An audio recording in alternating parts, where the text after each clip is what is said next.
escuché algo, entonces yo me quedé con la idea general. No, no, no. Escuché algo y escuché todo, porque hay varias cosas que van a complementar, van a añadir, van a incluso a dar un giro inesperado a este tema. Sí, sí debe ser. Entonces pongan atención en este sentido, ¿sí? ¿Han escuchado predicadores que hablan acerca del Evangelio de Prosperidad? ¿No se les viene alguno? Benny Hinn, bien. Si tú diezmas vas a recibir una. Cash Luna, Miles Monroe, Joel Austin, Kenneth Copeland, Crefto Dollar, sí, ese que estaba ya juntando eh, para su avioncito. Sí. Al final vamos a hacer una colecta para también ahí nuestra una moto. Todos ellos, ¿no? Digo, no estoy diciendo que todo lo que predican está mal, simplemente están categorizados como predicadores del Evangelio de la Prosperidad. ¿Y han escuchado a algún otro predicador eh, que va en contra o que se levanta enfatizando el sacrificio, la abnegación, el sufrimiento y la persecución de los cristianos? ¿Sí les ha tocado? ¿Quién les viene a la mente? Paul Washer, claro. Sufrir por el Evangelio. Paul Washer, Francis Chan, David Wilkerson, David Hahn. Son predicadores que te muestran más claramente la cuestión de la parte de sufrida del cristianismo. Gigi Ávila, no, Gigi Ávila, sí. Bueno, por ahí. No sabemos, no nos hemos metido a detalle acerca bueno, cómo está todo el repertorio de sus predicaciones, pero están estereotipados de esa forma, ¿no? Bueno, ¿cuál es la realidad acerca de esto? ¿Está mal predicar acerca de que Dios te prospera? ¿Qué dice la Biblia acerca de eso? Sí. Algo que vas a entender es que los principios que la Biblia enseña sí producen prosperidad. Y al final vamos a hacer una colecta. No, no, ¿por qué? Déjame aclararte eso. Cuando viene el Espíritu Santo a la vida de una persona, hace transformaciones internas. Y te transforma para hacerte una persona productiva, una persona de bien. ¿Sí? Y eso, tan solo ese cambio, empieza a generarte una prosperidad, ¿sí? Que se ve afectado en lo económico.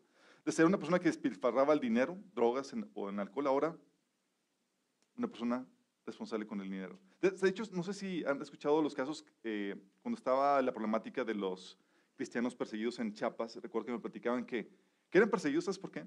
Porque los caciques tenían mucho control de los indígenas ahí. Les pagaban con maíz y no sé qué más y con vino, con licor. Y pues se convertían y ya no tomaban licor, entonces ya no se podían aprovechar de ellos. Y se ponían bien abusados. Y dices que ya no nos gusta. ¿Sí? Y era porque se habían convertido. ¿Sí? Porque trae un cambio en la vida de la persona. ¿Sí? También dice, dice 1 Timoteo 4:8, dice, entrenarse en la sumisión a Dios es mucho mejor porque promete beneficios en esta vida y en la que viene. ¿Sí? Trae beneficios. ¿Qué otros casos? Por ejemplo, cuando una persona se entrega a Cristo, estadísticamente lo vuelve más culto. Si antes no leía, ahora tan siquiera tiene que leer la Biblia. ¿Sí? Le genera disciplina, honradez, le quita lo flojo, y eso obviamente va a tener repercusiones económicas. Mejora tu capacidad para relacionarte. Si sabes que los frutos del Espíritu Santo, todos ellos no son para que te relaciones con tu perrito, tu computadora, no, son para que tengas una mejor relación con personas, para que sepas cómo relacionarte bien y tener una relación armónica. Y eso te genera una ventaja en cuestión de relaciones en todo tipo, laborales, económicas, etc. ¿Sí? También te lleva a descubrir tu don. La Biblia te dice, ok, te salvó, te entregaste a Cristo, pero es para que te pongas a chambear, para descubrir las obras las cuales Dios preparó de antemano para que vivas en ellas. Si no es para que estés así de bonito, relajarte, vamos a entretenerte, no, es descubre, ponte a chambear. También te lleva a generar, por lo mismo te lleva a generar valor. La Biblia te enseña a no comer el pan de balde, ¿sabías? De hecho, el famoso versículo, el que no trabaje, que no coma, que se ponga a dieta. ¿Por qué? Porque la Biblia te enseña eso, son principios que te enseña. Te dice, Jesús invitó tanto en ti que se te exige que produzcas fruto. Y no produces fruto, no comes. Es el principio que la Biblia enseña. O sea, sí tiene un efecto económico en tu vida. Desde una persona holgazán que no se preocupaba por nada, ahora empiezas a ver cambios y empieza a haber un avivamiento no solamente en tu vida espiritual, sino en tu vida económica. Te lleva, de hecho, también algo que te enseña la Biblia es que te enseña a recorrer la milla extra. ¿Se acuerdan el pasaje de Jesús donde si te obligan a llevar una milla, ve con él dos, pero ahora por tu cuenta? Recuerdo un testimonio de un joven que se había entregado a Cristo y estaba apasionado, estaba leyendo, y son los primeros capítulos del Nuevo Testamento. Y algo que les enseñamos aquí es que cuando comiencen a leer la Biblia, comiencen a leer desde el Nuevo Testamento. Entonces él comenzó a leer desde ahí y vio lo de la milla extra. ¿Sabes qué hizo esto? Lo aplicó en su trabajo. ¿Sí? Ya terminé la chamba y se quedó, ¿sabes qué? Quiero ayudarte con esto y otras cosas más. Y era tal su servicio y todo eso, no era como de los que ya me quiero ir, era de los que doy el extra. Tal punto que para poco ya estaba ocupando los puestos más altos por esa actitud que la Biblia enseña. Recuerdo un amigo de Canadá que su hijo quería trabajar, nada más que él no estudió. Y este principio se lo enseñó. ¿Sabes lo que hizo? Le dijo, ve a tal compañera, la compañera creo que era Exxon, ¿sí? De la petrolera ahí que produce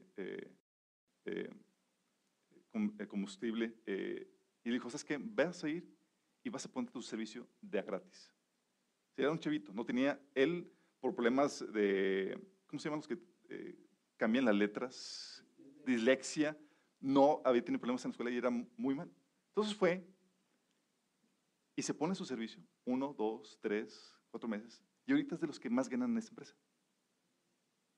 Sí, vieron su servicio, vieron su actitud, y dije, ¿sabes qué? Esto me lo jalo. Sí, sí te das cuenta el efecto que trae los principios cristianos en la vida económica. También algo que ya hemos visto es que bajo la unción del Espíritu Santo fluye la creatividad y el don que Dios te ha dado aumenta su poder. ¿Les ha tocado que empiezas a trabajar en lo que el Señor te ordenó, en tu talento, y sientes que el Espíritu Santo está fluyendo de tal manera que lo que haces lo haces destacadamente? Dices, wow, ese es el Espíritu Santo obrando atrás de ti. Está haciendo trampa, pero vale, ¿sí? Porque el Espíritu Santo está operando a través de ese don que Él te ha dado.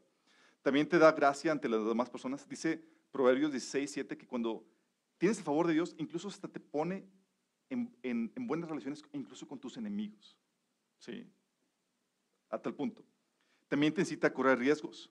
¿Por qué? Porque te siembra el Espíritu Santo fe y valentía, elementos esenciales para correr riesgos en cualquier empresa. También te enseña a vivir una vida dentro de ese contraste con pocos lujos, austera. ¿Sí? Eso te lleva a administrar mejor el dinero y utilizarla más productivamente e incluso invertir en cosas que producen más. También te lleva a ser una persona digna de confianza. ¿Cuántas personas, a los que han empleado o los que trabajan, ahorita, hoy en día, es difícil encontrar personas dignas de confianza? Y a las personas dignas de confianza son las que las animas y las invitas a que sigan creciendo y a que te acompañen en tus nuevas empresas. Y te invitan cuando tú tienes ese don. Y la Biblia te enseña a ser digno de confianza por tus honradez, por tus principios y porque vives de acuerdo a lo que, en teoría, Jesús te enseña. ¿Sí?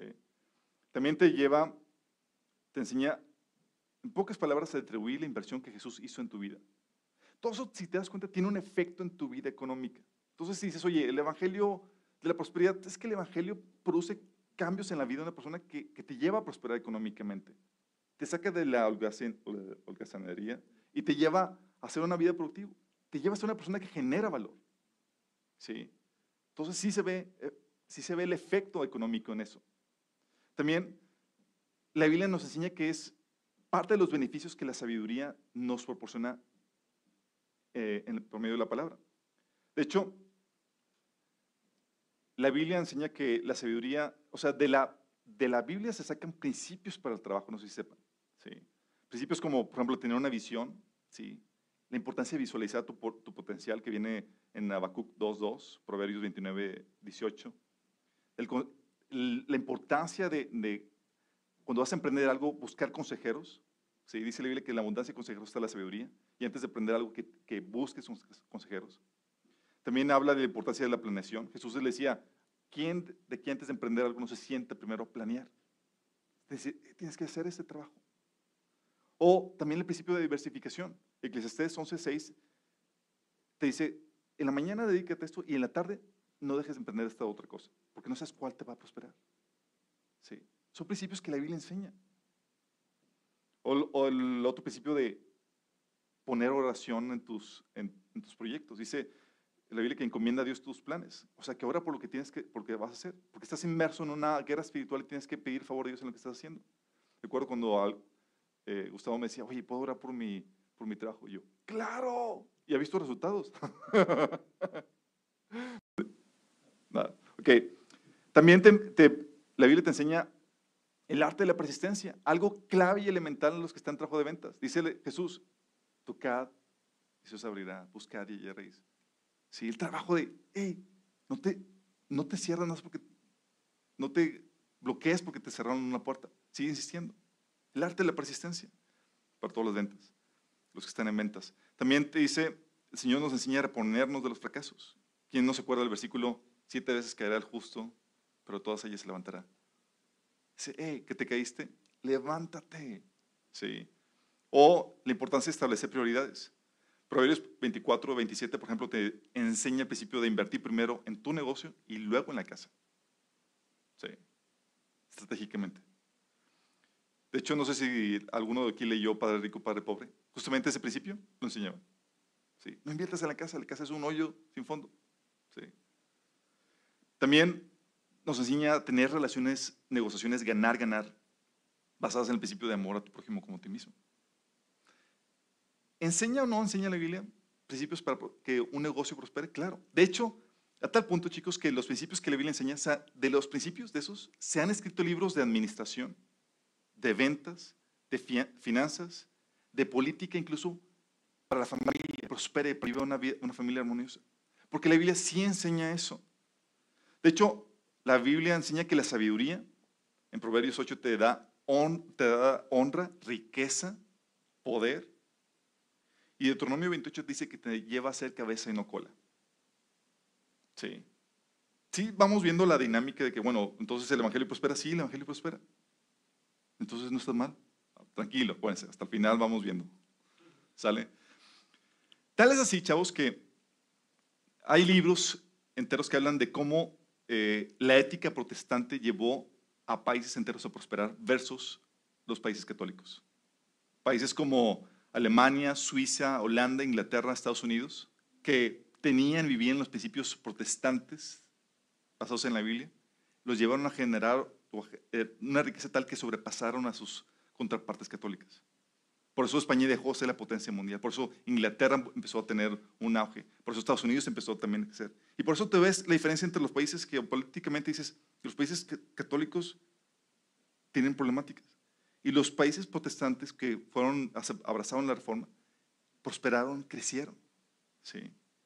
¿Por qué? Porque la Biblia sí te da los elementos para que se lleve a prosperar eso. También, como les comenté, el caso de Chiapas. Toda la dinámica de la oposición entre los cristianos era porque se convertían y ya no los podías hacer tontos. Sí. También tienes el caso bíblico de José. ¿José crees que fue llevado a la prominencia no porque era bonito, porque como que las chicas querían con él? No. Era porque sabía, ¿sí? Fue una persona sabia, tenía liderazgo y se ganaba la confianza de las personas a las que servía por el trabajo tan diligente y honesto que realizaba. Acuérdense que Potifar lo puso sobre el Señor de toda su casa. No fue porque, oye, como que le agradas a mi esposa. No, fue porque su servicio fue de tal calidad que lo llevó a niveles de prominencia. O el caso de Daniel. ¿Tú crees que Daniel fue llevado a la prominencia nada más porque fue exiliado? No, tenía muchos puntos en contra. Y sin embargo, Daniel se destacó porque fue una de las personas que llegó a los más altos puestos durante el reino de Babilonia y Persia. De hecho, era el segundo después del rey, en ese sentido. ¿Sí? O, ¿quién puede negarme que Salomón, con toda su gloria y esplendor, no fue sino por la sabiduría que Dios le había dado en cuanto a cómo manejar todos los asuntos de su reino? ¿Se acuerdan qué fue lo que pidió Salomón? Se le apareció al Señor y le dice, Señor, ¿qué quieres que te casas? Señor, dame sabio. Necesito saber cómo gobernar a mi pueblo. Órale, me gustó. Lo hizo sabio Y esa sabiduría le produjo esa riqueza. ¿Sí te das cuenta de la dinámica?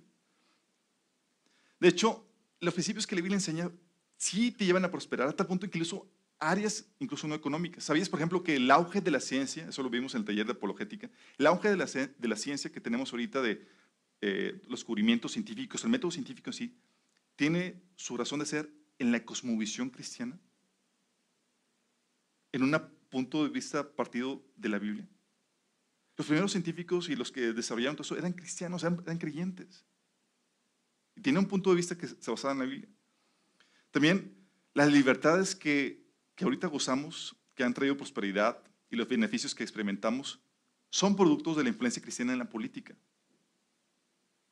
Aunque ahorita se está viendo que está por acabarse. Pero aún así, esa influencia que tenemos, esas libertades, esa prosperidad que estamos gozando ahorita, es producto de la influencia cristiana. Y no es de extrañarse, chicos. ¿Por qué? Porque el Dios que da, es el Dios el que da la ley, los principios que llevan a esa prosperidad, a tener esa vida en abundancia, ¿se acuerdan? Dios es el que crea y da vida y es el que dice, fructifiquen y multiplíquense. Y te da los principios para que puedas vivir esa fructificación y esa multiplicación.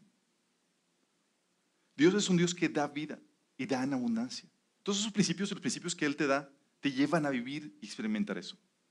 ¿Sí? Y Satanás es el que viene a destruir. ¿Sí? Por eso, desde un inicio, la intención de Dios con el pueblo de Israel era que su pueblo prosperara. Siguiendo sus mandamientos, se supone que Dios quiere decir, las naciones van a decir, no hay otra nación tan sabia y tan próspera como ustedes, por causa de su Dios que están obedeciendo y porque están obedeciendo sus mandamientos. Y de hecho, en Deuteronomio también 29 nos habla que si desobedeces sus mandamientos va a venir muerte y destrucción. Entonces Dios te da la fórmula para que puedas prosperar, para que puedas ser bendecido y te presenta las consecuencias cuando desobedeces. Toda la crisis económica que vivió Israel, las calamidades y todo eso fue por desobedecer los principios de Dios que producían vida y prosperidad. ¿Estamos conscientes? Dios está diciendo, te doy sus principios y te va a generar todas estas bendiciones. Y Israel, no queremos ser destruidos. Así somos a veces de cabezona nosotros. La realidad de esto, chicos, es que aunque Dios enseña cómo conseguirla, esta prosperidad, aunque nos enseña estos principios que producen esos cambios económicos en nuestra vida, ¿sabes qué te enseña la Biblia? Te enseña que no debes de buscarlo. ¿Cómo? ¿No? ¿Por qué no enseñarla? ¿Por qué no predicar esta prosperidad que la Biblia enseña cómo conseguir? ¿Sabes? Muchos entran a la fe sin saber que la Biblia enseña todo esto. Sí, sin saber todo eso. Entran y descubren eso y dices, wow, aquí está la solución, aquí están los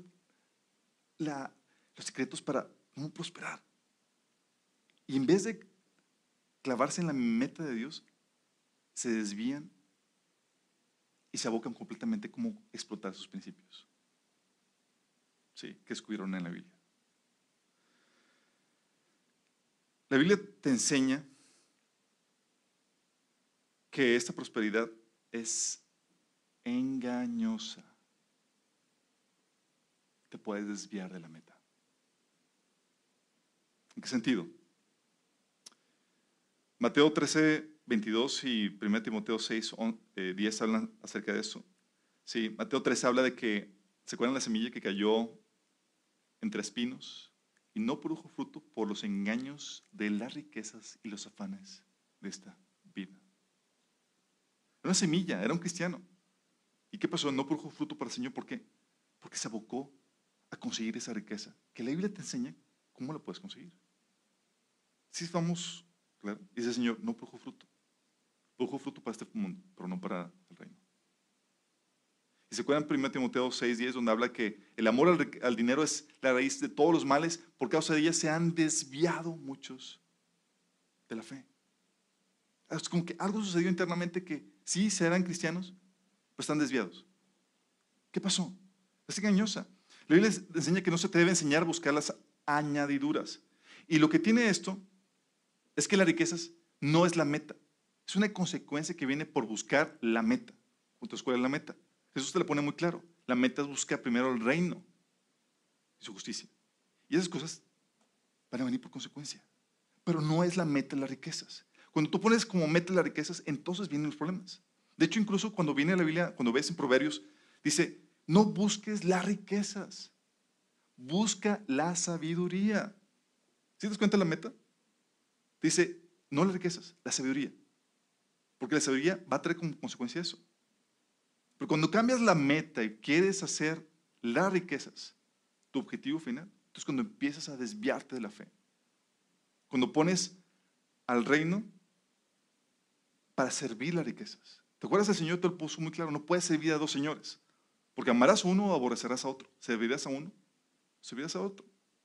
Lo mismo pasa aquí. Lo que se te debe buscar es vivir, se te debe enseñar a buscar es a vivir en la voluntad de Dios, su gobierno, su propósito sobre nuestras vidas. Lo que la Biblia llama el reino. No es buscar las riquezas. Sí, Mateo 6:33 y Mateo 10:21 hablan acerca de eso. ¿Esto qué implica? Implica avanzar en los procesos de santificación. Morir cada vez más a ti mismo, a tus deseos pecaminosos. Esto implica hacer las obras que preparó de antemano para que la gente dé gloria a tu Padre Celestial. ¿Te acuerdas? Jesús decía, buenas obras sean vistas para que puedan glorificar al Padre. Tu meta es eso. Como consecuencia van a venir bendiciones. Sí. Oye, entonces, si quiero ser rico, cambia la meta.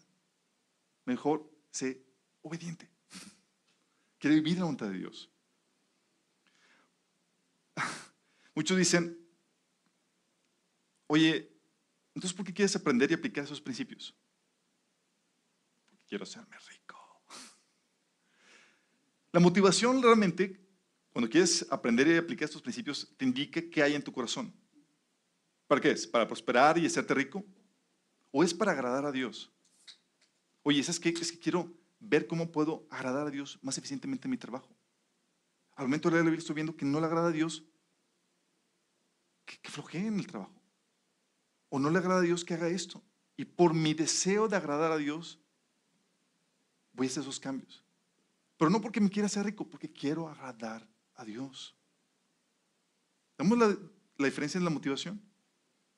Entonces cuando tú vendes el evangelio y dices, oye, Dios quiere a estos principios que producen riqueza y de eso, cuidado.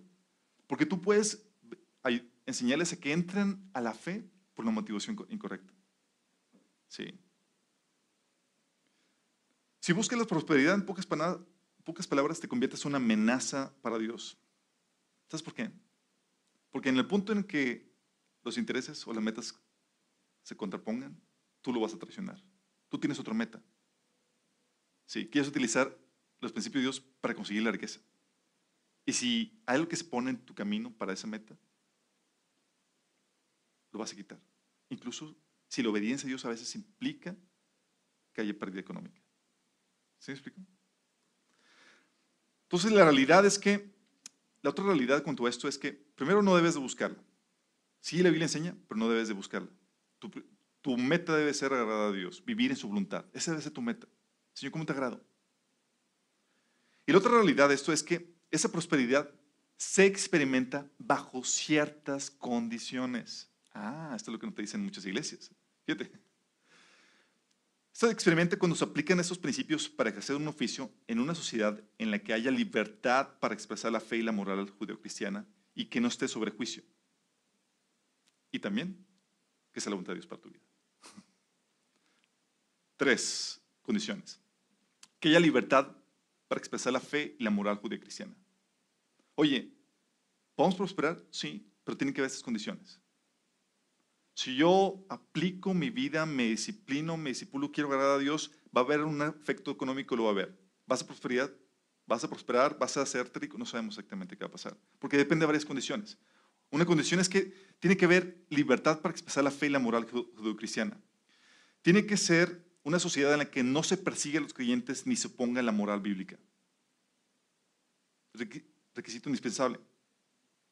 Porque te encuentras, por ejemplo, que estos principios que donde habla que Dios te va a dar prosperidad, eso, sí se han experimentado a lo largo de la historia. Tienes a los judíos durante el reino de Saúl, David, Salomón, etcétera, que prosperaban al momento de aplicar la sabiduría en sus vidas. Pero había libertad para ser judío, alabar al verdadero Dios, seguir sus mandamientos. ¿Sí? O incluso los judíos bajo los reinos de Babilonia y Persia. ¿Había libertad para expresar su moral? Sí. Y prosperaban. ¿Sí? Tienes el caso de Inglaterra, de Suiza, de Estados Unidos.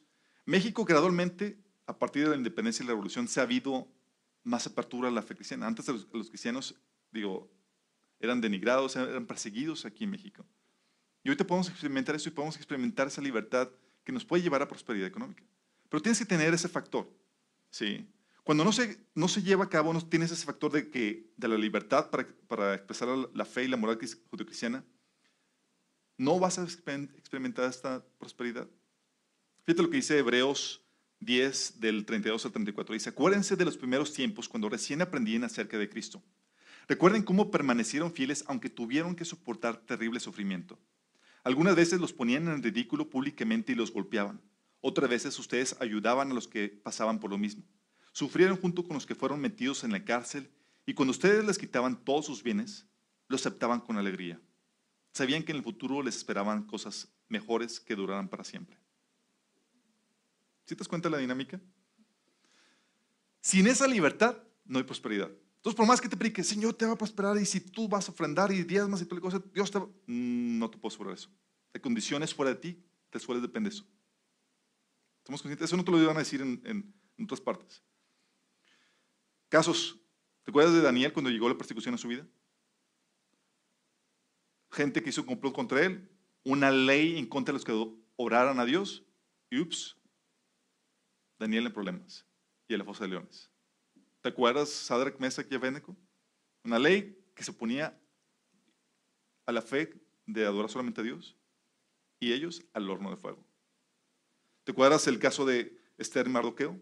Una ley contra los judíos que los iban a matar y saquear todas sus riquezas. Y todos aterrados. ¿Te acuerdas durante el tiempo de los maquiaveos? Eso es una cuestión histórica. Los maquiaveos, donde bajo el gobierno de los griegos empezaron a perseguir a los judíos y a todos que adoraran y enseñaran la Biblia. Y masacres y lograron vencer esa batalla. Pero también lo tenemos durante el tiempo del medievo, cuando la Iglesia Católica gobernaba o tenía una autoridad muy fuerte sobre todos los países de Europa. Tú enseñabas la Biblia y era cuello. Traducías la Biblia, cuello. Sí. Se te ocurría predicar algo en contra de lo que la Iglesia Católica enseñaba, porque la Biblia dice otra cosa. Era cuello. ¿Te volvías a bautizar ya de grande? Cuello. Sí. Entonces, oye, ¿te imaginas predicarles que van a prosperar los cristianos en ese tiempo? ¿Se te ocurriría? Imagínate un predicador como los que hay ahorita, así, en ese tiempo. ¿Encajaría en ese contexto? No. Y hoy en día todavía se siguen viendo. Digo, porque tenemos persecución en tiempos recientes durante el comunismo, durante el nazismo y hoy en día durante los gobiernos musulmanes. Ellos saben que tú eres cristiano e incluso llegas a prosperar económicamente y causas envidias que te llevan a que te saquen o que te metan a la cárcel. Sí, porque es peligroso. De hecho, lo que hacen es que mantienen el perfil bajo para que nadie sabe, nadie sepa y déjenme vivir mi vida tranquila. Tiene que haber esa libertad para que se pueda experimentar eso. Sin eso no hay esa libertad. También tiene que ser una sociedad que tiene esta libertad y que no esté experimentando juicios de Dios. ¿A qué me refiero con eso? Tienes que discernir los tiempos y los procesos de la sociedad en la cual te encuentras. ¿Te acuerdas el caso de Abraham? Dios le dijo a Abraham, te voy a llevar a la tierra prometida. Ah, genial. Y te voy a bendecir toda la cosa. Llega con la esperanza de la bendición y ¿se acuerdan qué fue lo primero que se encontró en la tierra prometida? ¿No? gigantes, no, todavía no había gigantes entonces, se encontró la hambruna, había hambruna en la tierra, a tal punto que dijo, ¿sabes qué? Me voy de aquí y me voy a Egipto. ¿Se acuerdan por qué emigró a Egipto? Fue por eso, había crisis económica en la tierra y también le pegó a Abraham, al tal punto que tenía que emigrar porque no le alcanzaba para el chivo. ¿Sí? ¿O se acuerdan el caso de David y la hambruna? Durante 3 años hubo hambre durante su reino. Y él estaba, Señor, ¿qué pasa? O sea, tú nos prometiste libertad, digo, si guardamos tus mandamientos, esta abundancia y esto. Y Dios dice, sí, pero están bajo juicio. Lo que hizo Saúl en el reino anterior está cayendo sobre ustedes y si no se ponen en cuenta, va a seguir cayendo. ¿Y se acuerdan qué pasó? ¿Qué fue lo que hizo? Tuvieron que ejecutar a varios descendientes de Saúl por varias atrocidades que había hecho. ¿Se acuerdan de eso? Porque cuando una sociedad está bajo juicio, no esperes prosperar. ¿Sabes lo que decía el Señor al pueblo de Israel cuando estaba en Babilonia? Le decían, ora por la paz y la prosperidad de la ciudad, porque si la ciudad prospera, tú también vas a prosperar. Entonces, si la sociedad está en problemas, si están bajo juicio, a ti también te va a llevar de encuentro. Entonces, te digo, oye, si das, si ofrendas, si haces esto y el otro, ¿vas a prosperar? No, no te puedo asegurar eso. Dependen factores fuera de nuestro control. No sabemos en qué tiempos estamos viviendo. A lo mejor estamos viviendo bajo un juicio, la sociedad en general, y nos va a llevar a todos. Dios promete estar con nosotros, sacarnos a flote, pero no vayas a esperar esa prosperidad que la Biblia te vislumbra que te puede dar. También tienes el caso de Jeremías y Baruch. ¿Se acuerdan Jeremías? Jeremías al punto era de que Dios le dice, Jeremías, ni te cases.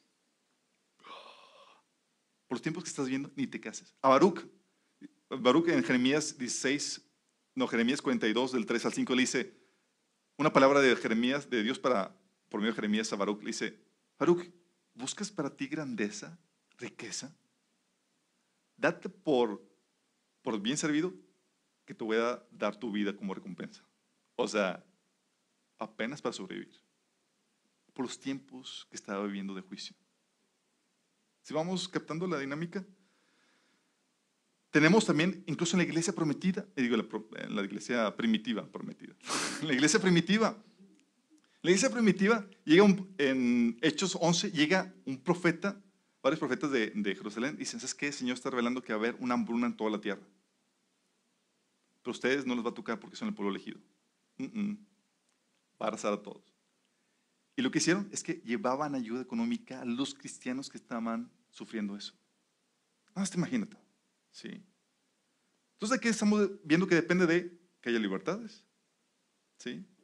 Que no esté sobre juicio. Y tercero, que sea la voluntad de Dios para tu vida.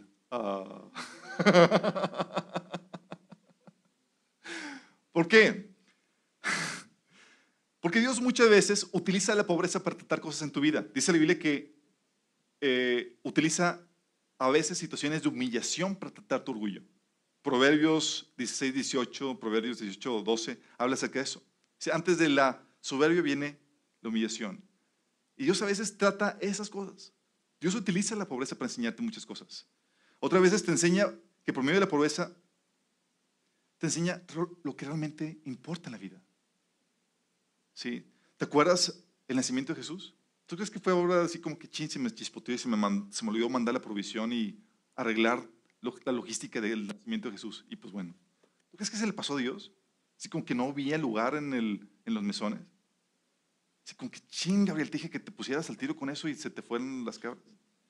No, Dios estaba enseñando que lo que realmente importa es que estés viviendo la voluntad de Dios en donde quiere que sea tu situación.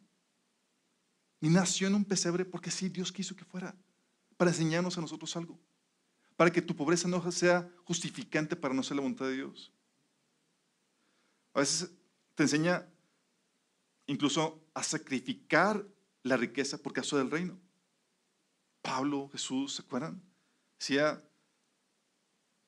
Pablo decía que pasaba hambres, persecuciones, todo tipo de adversidad, pero lo hacía por causa del reino. Decía que esta pequeña tribulación le iba a producir un mayor peso de gloria. Por eso, no es de enseñarte que en 3 Juan 1:2, ¿sabes qué le dice Juan a este amigo suyo que está a quien le escribe la carta? Le dice que su oración es que prospere en todo conforme prospera su alma. Porque muchas veces Dios te quiere bendecir y estás aplicando los principios, pero no te da nada. Porque si te da esa riqueza, no estás listo para soportarla. La pobreza trae un tipo de tentaciones, la riqueza también. Y como tu alma no está fortalecida, no has madurado, no has crecido, el Señor te mantiene así como que perfil bajo, porque para que no te vayas. Le decía a una persona que, una plática con un chavo, le digo, oye, hace mucho que no te veo en la iglesia. Dice, sí, hombre, es que me acerqué aquella vez porque está viendo situaciones muy difíciles. Yo, pues aguas, porque si Dios te extraña, no te vaya a mandar otra vez a ese tipo de situaciones. Y a veces eso es lo que pasa. ¿O te acuerdas el caso de Jacob? De Job. Job, próspero, sabio, honrado y toda la cosa. Y yo le dije, ¿sabes qué? Vamos a quitar todo. Y le permite a Satanás que venga a destruir todo con varios propósitos. De hecho, el libro de Job no lo menciona, pero podemos entender el propósito de probar lo que había en su corazón y dar una enseñanza que no es tan simple, la justicia de Dios. ¿Sí? No puedes caer en situaciones simplistas de, te portaste mal y te cayó maldición. Te portaste bien, te va a caer bendición. No, es más complicado. Entonces, ante esta mezcla de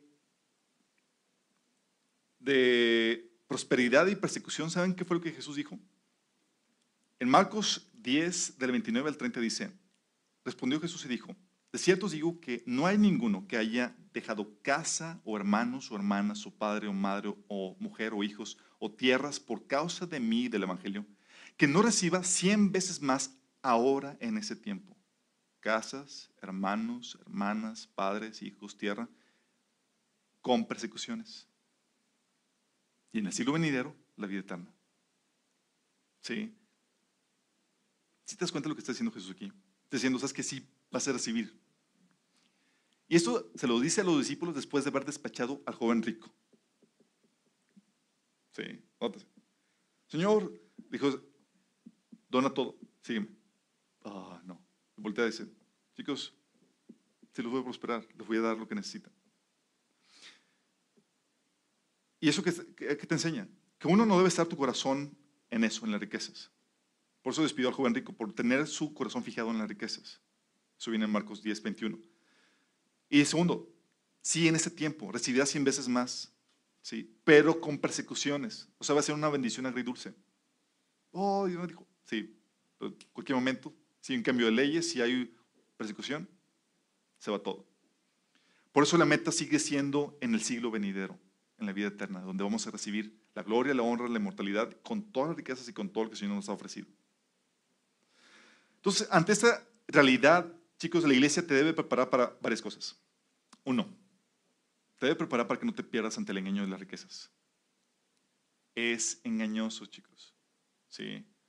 Fíjate lo que dice 1 Timoteo 6, del 17 al 19. Dice, enséñales a los ricos de este mundo que no sean orgullosos ni que confíen en su dinero, el cual es tan inestable. Deberían depositar su confianza en Dios, quien nos da en abundancia todo lo que necesitamos para que lo disfrutemos. Diles que usen su dinero para hacer el bien. Deben ser ricos en buenas acciones, generosos con los que pasan necesidad y estar siempre dispuestos a compartir con otros. De esa manera, al hacer eso, acumularán su tesoro como un buen fundamento para el futuro a fin de poder experimentar lo que es la vida eterna. ¿Sí te das cuenta lo que está diciendo aquí Pablo? Es parte de lo que debemos enseñar a las personas. Tú no eres rico o Señor te da la prosperidad no buscada, sino por hacer su voluntad, para tu comodidad. Te está dando más herramientas para que puedas ser rico en buenas obras. Es la diferencia. Oye, Señor me aumentó el sueldo. Oye, Dios me dijo, ¿cómo lo vas a utilizar para extender el reino? Le pregunta. No es, oye, entonces ya voy a cambiar todos los carros de mi casa. Oye, voy a poner la casa más grande, voy a poner la alberca de mis sueños. No. Porque la riqueza sin misión te descarría. Por eso también es engañosa. Entonces la Biblia como cristianos, como iglesia, se nos debe enseñar a que no te pierdas ante el engaño de las riquezas. Eso implica que no seas idólatra, que no amas el dinero o las riquezas, o que no seas movido por tu avaricia. Si les ha tocado esas predicaciones me han tocado, donde te incitan a que des, no motivando el amor o el sentido de justicia. ¿Sabes? ¿Motivando qué? La avaricia. Recuerdo en iglesias en donde el Señor me llevó, llegaban predicadores invitados, y típicamente eran los invitados, y te daban todo el speech del diezmo y la ofrenda, y ¿sabes qué te vendían? Te vendían que si tú dabas y ofrecías, el Señor te iba a prosperar. Y te daban testimonios tan impactantes que la gente terminaba dando sus carros, sus casas. Yo recuerdo que en ese tiempo, obviamente, estaba apenas creciendo el Señor. Yo nada más tenía una pluma así bien bonita. Ahí va mi pluma. Ahora tengo dos. Funciona. Pero esa es la dinámica, ¿sí? ¿Sabes cuál es lo malo de eso? Lo malo de eso es que están apelando a tu avaricia, a tu amor al dinero. No al amor al prójimo, no al sentido de justicia, no al deseo de agradar a Dios. Es, si doy, voy a hacerme rico. Pues tómale. Y es por eso que suceden los fraudes. Entonces, que no seas idólatra, que no seas movido, que no ames el dinero o las riquezas, que no seas movido por la avaricia. Dos, que busques primero el reino de Dios. Por eso Jesús decía, busque primeramente el reino de Dios y su justicia. Eso implica buscar primero su santificación. Dios está interesado más en tu cambio de corazón que en tu comodidad. Eso tenlo siempre así grabado. Dios quiere que sea rico. Sí, te puede dar eso, pero primero Él no está enfocado en eso. Está enfocado en cambiar tu corazón. Quiere hacer, tu enfoque debe estar en hacer su voluntad en tu área de servicio. ¿Te acuerdas? Por eso Pablo hablaba a los creyentes siempre. Hey, haz las cosas como para el Señor. Sí, no para el ser humano. Y también llevar el evangelio y hacer discípulos. Son tareas que Dios nos ha encomendado. 3, también se te va a enseñar que como recompensa busques la gloria eterna, no la temporal. De esa manera, al hacer eso, esto acumularán su tesoro como un buen fundamento para el futuro. A fin de poder experimentar. Bueno.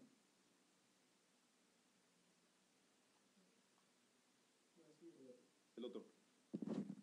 ¿Con este? ¿Sí? La letra. Ok. Sí. A fin de experimentar lo que es la vida verdadera. Y esto nos lleva a que la meta que debes de tener es buscar la gloria eterna, no lo temporal, chicos. Sí. Si tu meta es hacerte rico, tienes la meta equivocada. Tu meta es cómo puedo aumentar mi riqueza en la vida eterna. ¿Y cómo utilizo las riquezas actuales que Dios me ha dado para aumentar esa riqueza eterna? Si tú no tienes esta meta, ¿sabes qué está pasando? Ya te tragaste lo que el mundo te ha ofrecido. Sí. Eso te lleva a comprar el éxito de Dios, no el del mundo. ¿Se acuerdan cuando vimos la moraleja de Katy Perry? Sí. Eso también nos lleva a que seas deslumbrado por la fama, la lana.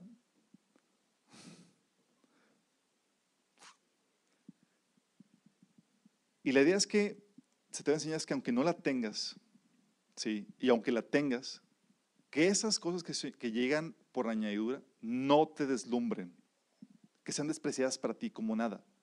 Wow, Señor te prosperó. Wow, Señor te dio esto. X para ti, porque tu meta no está en eso. Como dice Pablo, llega un punto donde esas cosas para mí son pérdida. No las valoro. Sí, aunque lleguen, no me deslumbran.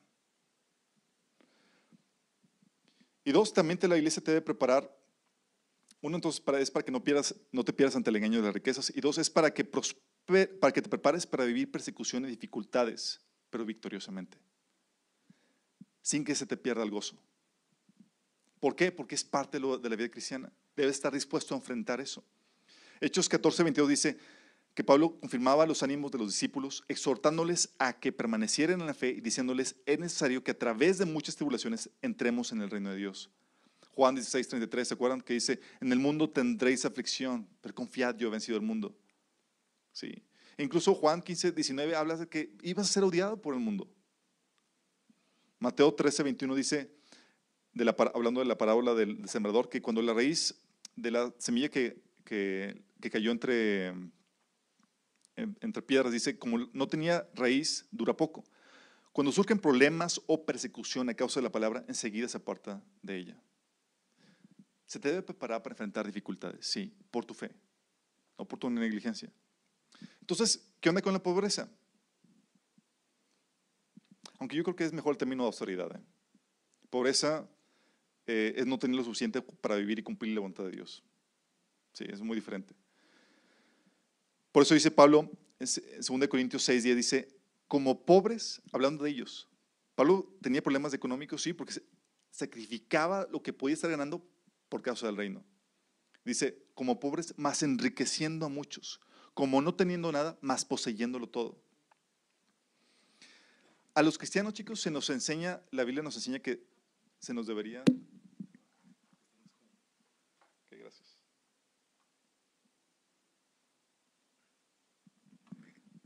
A los cristianos, chicos, se nos enseña que debemos estar dispuestos a sacrificar la riqueza, comodidades, fama o lo que sea por la voluntad de Dios. O sea, en vez de buscar la riqueza, se te enseña que debes estar dispuesto a sacrificarla por causa del reino. ¿Sí te das cuenta de la diferencia? Oye, pero la Biblia enseña que sí puedo ser prosperado. Sí, pero no porque la buscas. A ti se te debe enseñar la disposición a sacrificar eso.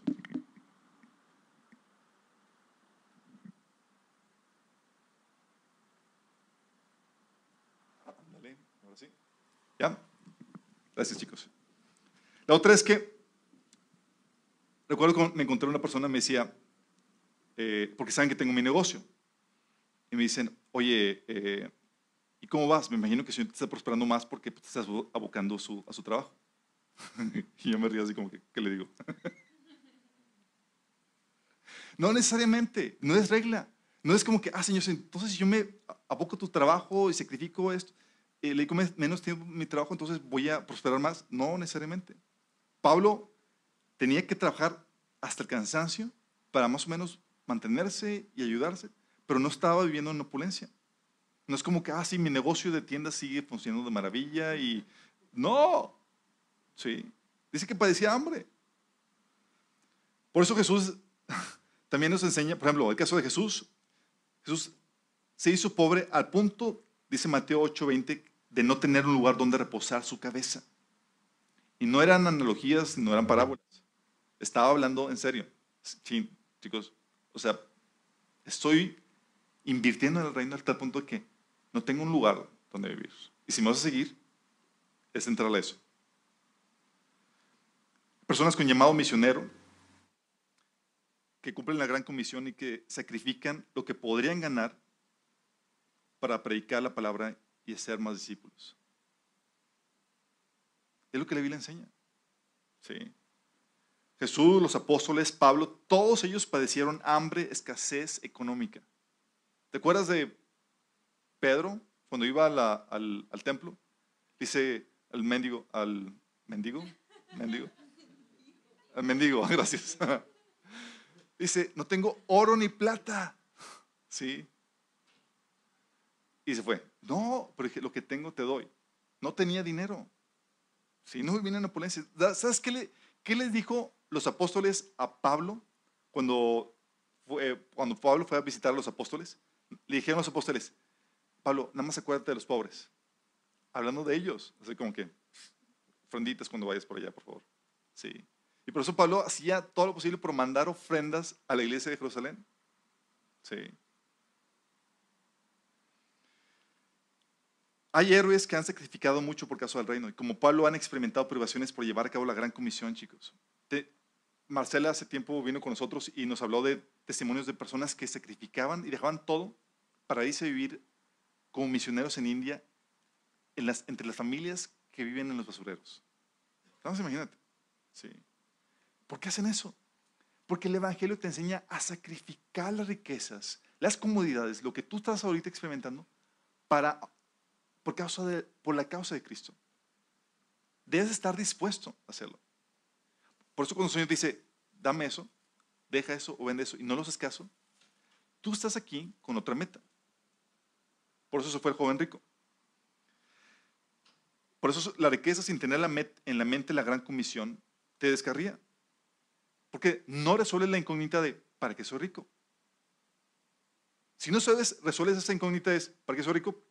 Pues para mi comodidad, para mí y pues para mí. ¿Sí?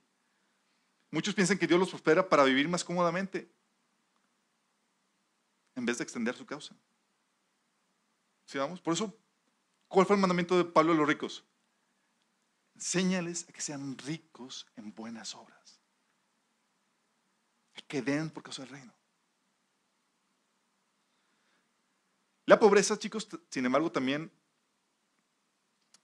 la escasez, ponemos, en ocasiones se experimenta al servir a Dios y vivir su voluntad, puede también engañarte.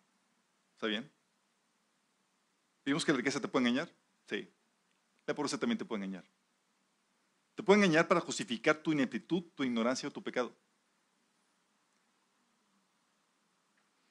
No toda la pobreza es producto del precio que se paga por servir a Dios. Tienes que tener eso en claro. No toda la pobreza es ordenada por Dios. Muchos justifican su pobreza pensando que es el precio que están pagando por servir a Dios, cuando en realidad es producto de su pecado. Hay personas, me han platicado, si no me acuerdo quién me platicó, que se sientan a la mesa con el plato vacío y dan gracias a Dios pensando que están aceptando la voluntad de Dios, cuando en realidad están probando las consecuencias de su ignorancia y su pecado. ¿Te imaginas? ¿Qué pecado me refiero? Flojera, falta de disciplina. Hoy se levantan tarde, pierden tiempo, quieren vivir como ricos, como jefes y no se disciplinan para poder producir. Ineptitud, hacen las cosas chambonamente. Una mala administración, derrochan el dinero que no tienen. Falta de integridad, no son fieles, no son dignos de confianza, no son promovidos. No buscan la excelencia, es decir, no buscan hacer las cosas como para Dios. Les falta preparación, sabiduría. Cuando la Biblia te enseña que busques la sabiduría y busques la preparación. O andan en la ilegalidad, fuera de la ley. O están experimentando las consecuencias de las malas decisiones que vivieron en su juventud. O simplemente cobardía. Sí, de que, oye, ¿por qué no? Es que me da pena ir y pedir trabajo de lo que sea. Porque tengo cierto estatus. ¿Sí te das cuenta? Mientras que la Biblia te enseña que debes estar dispuesto a sacrificar e incluso padecer pobreza por causa del reino, no toda la pobreza viene de Dios. Hay mucha pobreza que se vive y que están experimentando, no porque Dios lo ha ordenado, por tu pecado. ¿Cuál es el perfil de los pobres que enriquecen a otros? El perfil de aquellos cuyo sacrificio sí es tomado en cuenta. ¿Sabes qué? Sí estoy viviendo algo de pobreza, algo de escasez. Y sí se está tomando en cuenta para el reino. Sí, Dios me lo va a tomar en cuenta para darme más gloria. Nada más imagínense. Llegas delante de Dios y dices, Señor, oye, sacrifica el tener la cocina de mis sueños, la casa bonita que siempre quise, para vivir una vida abnegada en servicio para ti.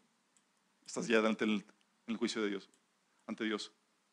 El Señor te dice, no, hijo, sacrificaste eso para descansar más y entretenerte en trivialidades como el Facebook y tus series de televisión favoritas. En promedio, las horas efectivas que trabajabas para mí eran solo 3 al día. Y dices que sacrificabas. O sea, tu pobreza era producto de tu ineptitud, de tu mala administración. No es tomado en cuenta para Dios. Qué grueso, ¿no? Que estás padeciendo una pobreza, una situación económica precaria y que no te sea tomado en cuenta. ¿Qué loser? ¿Cuál es el perfil de los que sí son tomados en cuenta? Una persona que padece pobreza y que sí les tomado en cuenta para Dios, son altamente disciplinados. ¿Te acuerdas a Jesús una noche anterior teniendo su campaña de sanidad y medio mundo, así está hasta altas horas de la noche? Luego al día siguiente dice, muy de madrugada, cuando todavía era oscuro, Jesús se levantó, salió de la casa y se fue a un lugar solitario a donde se puso a orar. Y ahí fueron a buscarlo y alcanzarlo. Vamos chicos, tenemos que predicar unas partes. Las personas que padecen pobreza y que sí es tomada en cuenta para Dios son altamente disciplinadas. Porque no están padeciendo pobreza por su indisciplina, es porque están invirtiendo para el reino. También trabajan arduamente. Segunda de Timoteo 3, del 7 al 8 dice, Tesalonicenses, perdón, del 3 del 7 al 8 dice, ustedes mismos saben cómo deben seguir nuestro ejemplo. Nosotros no vivimos como ociosos entre ustedes, ni comimos el pan de nadie sin pagarlo. Al contrario, día y noche trabajamos arduamente y sin descanso para no ser una carga a ninguno de ustedes. ¿Cómo? Día y noche y sin descanso. La dinámica que se maneja. Las personas que viven en pobreza y que sí es tomado en cuenta para Dios, disciplinados y trabajan arduamente. También muestran los frutos del Espíritu. Son justos, dignos de confianza por su moral y por su carácter. 2 Corintios 4:2 dice, más bien, hemos renunciado a todo lo vergonzoso que se hace a escondidas. No actuamos con engaño ni torcemos la palabra de Dios. Al contrario, mediante la clara exposición de la verdad nos recomendamos a toda conciencia humana en la presencia de Dios. Cuarto, son sabios. Aplican la sabiduría y los principios de Dios no para enriquecerse, sino para extender la obra de Dios y así producir mucho fruto para Dios. En conclusión, tienen todo lo que se requiere para prosperar en el mundo, pero no lo hacen porque lo aplican para extender el evangelio. Qué interesante, ¿no? Así ya vas midiendo así como que entonces mi pobreza es porque... Ok, mejor me aplico. Advertencia. Quiero concluir con esto, chicos. El enseñarte esto no es para que te des cuenta que la razón de tu pobreza es tu pecado y cambies para que seas rico. Porque si cambias con esa motivación, tu corazón sigue igual de mal. ¿Captamos? Tienes que estar alerta de eso. También tienes que verificar que tu escasez sea por la causa de Dios y no por tu pecado. Ten cuidado tu conocimiento acerca de la pobreza, no sea como justificante para tu mediocridad o un tope para no alcanzar la grandeza que Dios tiene para ti. En cuanto a la riqueza, no la busques. Ten cuidado de los que te ofrecen fórmulas simplistas para conseguirla. ¿Se acuerdan? Ya vimos, es más complicado de lo que parece. Hay factores fuera de ti, de los cuales depende que tú seas prosperado. Ten cuidado con los que te animan a tenerla como meta en tu vida, la riqueza. Ten cuidado los que apelan a la avaricia para que des. Ten cuidado los que promueven la prosperidad sin un arrepentimiento. En conclusión, puesto que tu pecado te puede generar la riqueza o la pobreza que llegues a experimentar, tanto la riqueza y la pobreza dependen de factores que están fuera de tu control. Que tu enfoque no sea ni lo uno ni lo otro, ni el ser rico ni el ser pobre, sino más bien el aprender a discernir y vivir la voluntad de Dios para tu vida sin importar las circunstancias a las que ésta te lleve. Que tu enfoque sea ese. Oye, quiero ser rico. No. Oye, es que estoy padeciendo pobre. No, tampoco. Que tu enfoque sea discernir y vivir la voluntad de Dios en cualquier que sea circunstancia y sin importar la consecuencia que traiga para tu vida. Como dijo Pablo, fíjate lo que dice Pablo. He aprendido a contentarme cualquiera que sea mi situación. Sé lo que es vivir en la pobreza y lo que es vivir en la abundancia. He aprendido a vivir en todas y cada una de las circunstancias, tanto a quedar saciado como a pasar hambre, a tener de sobra como a sufrir escasez. Todo lo puedo en Cristo que me fortalece. Y esto fue lo que hizo el Señor con un hombre de Dios. ¿Y qué crees? Lo quiere hacer contigo. Quiere enseñarte a que sepas cómo lidiar con la pobreza y cómo lidiar con la riqueza. Que el Señor te hace rico, no sea porque tú lo buscaste. Y si te da esa riqueza, sea para que seas rico en buenas acciones, para extender el reino, para sembrar para lo eterno. Que si eres pobre, que el Señor, que la pobreza que estás viendo no sea por tu pecado y que realmente sea un sacrificio que te esté tomando en cuenta para la eternidad. Que sepas discernir eso. Pero cualquiera que sea la situación, sea riqueza o sea pobreza, que aprendas a vivir cualquiera que sea tu situación.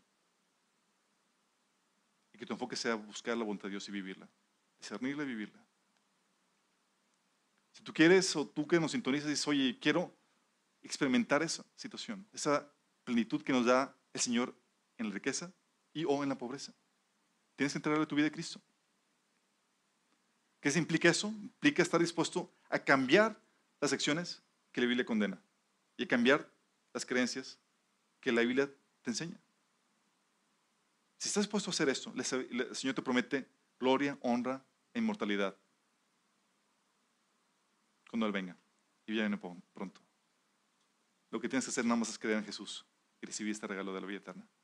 Si quieres hacerlo nada más ahí con tus ojos cerrados, dile: Señor Jesús, te pido que me perdones mis pecados, que cambies mi vida, Señor. El día de hoy te entrego, Señor, mi vida. Te pido que seas el Señor de ella. Yo creo que moriste por mí en la cruz y que resucitaste.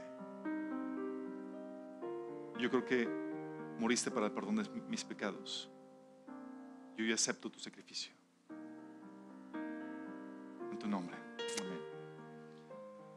Y si tú y yo hemos estado viviendo situaciones donde dices: oye, creo que he tenido la meta equivocada, o creo que he estado experimentando pobreza por mi pecado, vamos a pedirle perdón al Señor.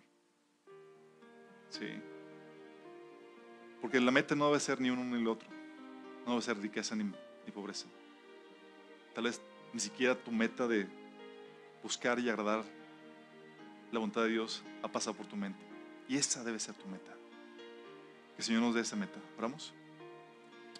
Señor, te damos gracias, Señor, porque podemos experimentar tu voluntad en cualquiera que sea la circunstancia que vivimos, Señor. Perdónanos, Señor, si hemos estado buscando riquezas, gloria, honra, así como el mundo nos las ofrece, Señor. Perdónanos si nos hemos tragado, Señor, esas promesas de riqueza, de prosperidad que algunos, incluso predicadores, Señor, nos han ofrecido. Señor, y hoy queremos poner como meta de nuestra vida, Señor, el buscar tu voluntad, el hacer tu voluntad, el vivir tu voluntad, Señor, sin importar la circunstancia en la que estemos, Señor, sin importar si trae riqueza o si trae pobreza. Que nuestro gozo no sea la comodidad que vivimos, sino que nuestro gozo sea el estar en el centro de tu voluntad, Señor. Porque sabemos que ahí, en comunión contigo, hay plenitud. Ahí, Señor, hay gozo. Ahí, Señor, hay satisfacción. Queremos vivir para ti, Señor, todos los días de nuestra vida. Ayúdanos a discernir tu voluntad, Señor, en medio de esas situaciones. Ayúdanos a vivir esa voluntad tuya. Te lo pedimos, Señor, en el nombre de Jesús.